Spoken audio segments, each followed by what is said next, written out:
Il est jeune et pourtant il a été votre boss, ma chère madame, ce prochain invité. Et il a été votre boss avant d'être votre ami. Mais depuis, il est un de vos amis indéfectibles, je pense, et un de vos admirateurs aussi. Voici Roger Sylvain. Oh, oh.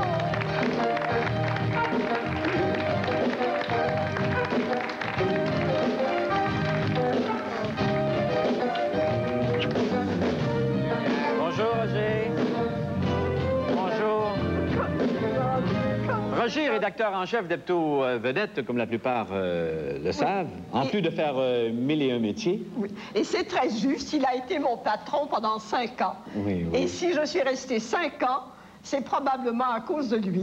Ouais. C'est comme donc, vous êtes en train de nous dire que c'était un bon patron. C'était un bon patron, on s'entendait très bien. De la part de Roger, est-ce que je peux savoir si elle était une bonne employée? Fantastique, Pierre. Ah, oui. Fallait la voir entrer le lundi matin, venir porter sa chronique, parce que Mimi, quand même, a un âge assez respectable. Et pourtant, toujours droite, elle saute, elle s'en vient en sautillant, toujours souriante. Puis... Elle a une démarche remplie de fierté. Moi, je trouve que cette femme-là... Mais aller au travail, moi, ça me plaît. Moi, je vais à mes répétitions, mais j'y vais comme on va à la danse. C'est ce qui est beau, Mimi. Je pense que tu es un bel exemple. Et je pense, Pierre, ce soir, c'est tous les gens que Mimi Desté a aidés au cours de sa vie sont ce soir en ondes plus pour de écouter. mariage, hein? Ben, je crois qu'on a 3 millions de codes d'écoute parce que cette femme-là a aidé des femmes... C'est parce qu'il m'aime bien qu'il dit ça. Elle a aidé des femmes à travers le Québec. C'est incroyable. On a des photos, Roger. Oui, tu veux me les montrer? Des photos en filière. OK. Il y a entre autres une photo de 14 rue de Galais. Une photo de 14 rue de Galais, l'équipe de 14 rue de Galais. Je ne sais pas si on peut montrer ça à la caméra numéro 1, oui. Okay. Avec Gadois. Ah, c'était... Noël. André Lachapelle. Maurice Gauvin. Maurice Gauvin, vous vous rappelez? Thérèse Arbic. J'espère qu'ils nous entendent là où ils sont. C'est un peu loin, hein? Ça, c'est dans le clan Beaulieu. Avec Roland Chenaille, dans le clan Beaulieu. Est-ce que... Est-ce qu'on peut approcher un petit peu? Ça. Tiens, je vais m'approcher le plus possible. Et puis, j'ai une autre... Ça, c'est Mimi. On parlait de la beauté de Mimi. Si vous voulez bien, je vais vous remplacer. Regardez. Mais vous allez comment cette dame... Hein? Je comprends le cœur de ces hommes d'avoir palpité pour vous, madame. Mais je pense, Pierre, que c'est important de dire à quel point Mimi, parce qu'elle n'aime pas ça quand on en parle, mais à quel point elle a aidé des enfants qui...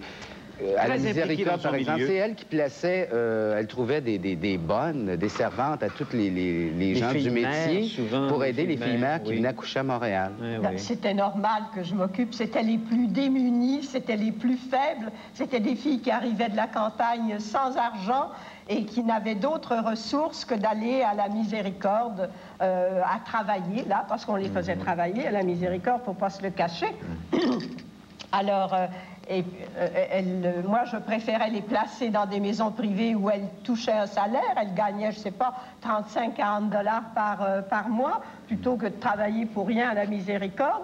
Et je leur permettais de garder leur enfant après la délivrance, ce qui était extrêmement rare à l'époque, parce que je n'ai pas besoin de vous dire que tout était fait pour que l'enfant soit abandonné à la Miséricorde. Le système le voulait, même que déjà, je pense que le clergé, déjà s'en était mêlé. Oui, hein? Il vous a pris à partie un peu. Cher monsieur, j'ai dû lutter contre le clergé. Pourtant, j'ai eu des bons amis, quand même, dans le clergé. Vous savez, Mimi, Roger Sylvain avait préparé une petite chanson. Malheureusement, ce soir, on n'a pas beaucoup de temps, mais je lui demanderai de vous faire le début de cette chanson-là. Je vais lui offrir mon micro.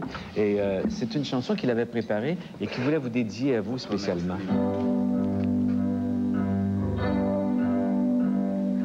Devant la caserne, quand le jour s'enfuit, la vieille lanterne soudain s'allume et lui.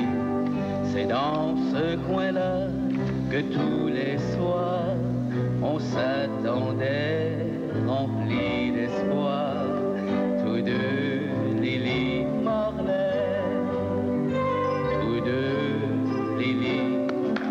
Merci, Roger. Très gentil, je te vole l'instrument du martyr. Il y tenait beaucoup. Il m'a caché. Vous, guerrière, entre toutes. Il m'a caché longtemps qu'il chantait. J'ai découvert ça. Eh bien, mon Dieu, cet hiver, j'ai découvert que vous étiez à la fois chanteur Eh bien, bravo. Chanteur, comédien, rédacteur en chef d'un journal, Oui. un autre monsieur très occupé, qui s'assemble se ressemble, faut croire. Mais je crois. Oui. Il est comme moi, il aime travailler, il aime son travail, il aime ce qu'il fait. Et il le fait bien. Mimi, vous nous avez fait une demande. Nous avons acquiescé avec un immense plaisir à cette demande. Vous nous avez demandé la présence d'un être qui vous est cher, de par l'amitié qui le liait à votre fils Serge.